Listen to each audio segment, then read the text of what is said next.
tangga ngono kuwi. Terus sampun napa? Aku dhewe ora teko. Terus atiku saya deg-degan saya ora kuat.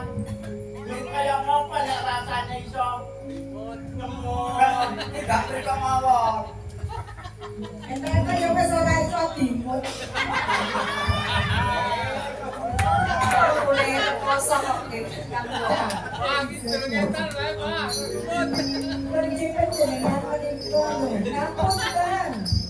Ampun paksa tresna kula dalam diajeng kulingan. Jalanan boten badhe rentul. Tresna kula iki kasar dhateng panjenengan.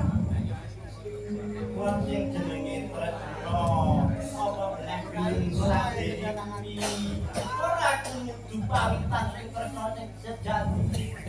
Kok menawa kanthi Walgawa pas adiwara sedhela kuwi iso dadi tanggane atiku.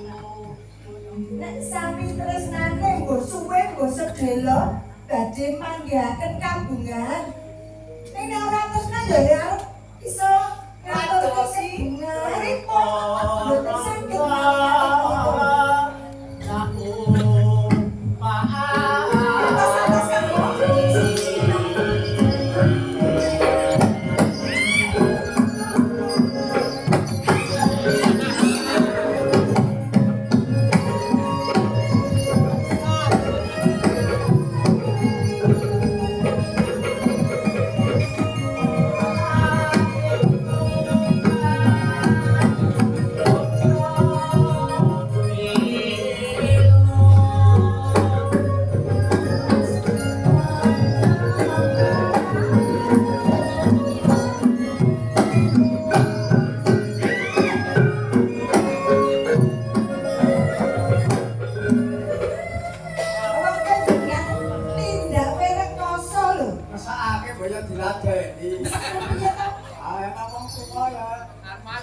Mboten saged mari basah ngadeg wis ora jejeg. Ana ora duwe bakal. Ning arep ana ora iso ngapa-ngapa ya kok Oh wae, iso wae kok. Dasar dipraktekke. sing jenenge rasa iki kudu iso manunggal lho. Rasa loro manunggal dadi siji. Nek rasa loro sijine ora iso tresna, ora bakal sambung rasane. Mergane kowe sing salah bae to. Kok kula luput kula nggih pundi? Kenapa kowe ora duwe? Perkara panjenengan tresna niku wenang panjenengan. Nek kula digadah wenang nampik, wenang nopo? Sinten priye kang kula tresnani? Lah ya kula tak jajak. Injih Kang atur aja. Kula menika kalian Kang Mbok wae to, boten saged tresnani kalian panjenengan jeng dipati. Ampun dipun paksa, kok cek pados nika kathah lho, wanita sanes. Nika wonten mriko nika. Ora wae to panjenengan ora.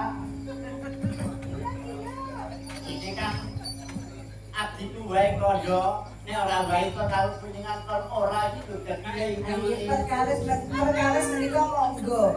Nek kula menang nampik, menang nampi. Piye iki badhe ngayomi gesang kula sak mangke. Nek kula tetep dados garwa panjenengan, tegese panjenengan badhe nglorokke kula wonten jurang kasang salam. nek jolonge ngono ora. Nek kowe dipadha manut mesti bakal kepenak. Wong bondo donya ing taman Karangga apa meneh ana ing Kadipaten Glunggungan turah-turah nek murtad gawe muja kowe.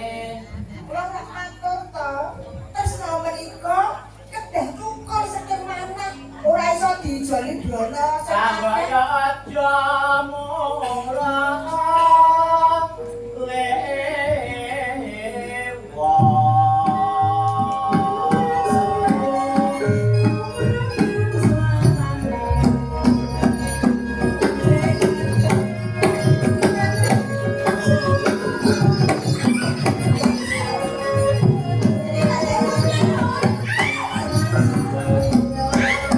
Ora manut wae.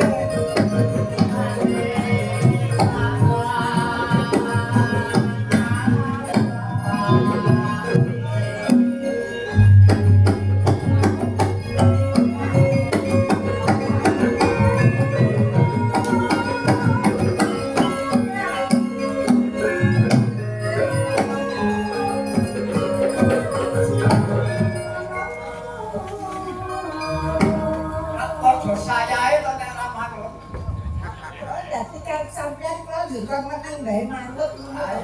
Ah kesenengan sampean rekoso kula. Enggak ngantek metu kabeh. Ayo monggo. Metu luwe ora luwe. Iki luwih sampe maneh. Bareng iki ngene iki. Karo Gayun. Anyek kaya iso metu. Ya pancen kepengin bareng-bareng rasane kok lapor kok. Metu rasane niku nek Jajal, Pak. non sewu. Non sewu kula tak matur lho, Nggih. Tak matur. Sing jenenge rasa niku werna-werna, ana rasa susah, rasa seneng, rasa sepet, yen rasa jengkel, ning nek rasa kula ingkang kasak dhateng panjenengan rasane go rasa sepet. Ora rasa seneng. Ambil rasa seneng. Apa piye Jas? Seneng. Nah, apa Jo? Rasane rasa degan. Rasa jengkel. Kepengin ndang kalegan.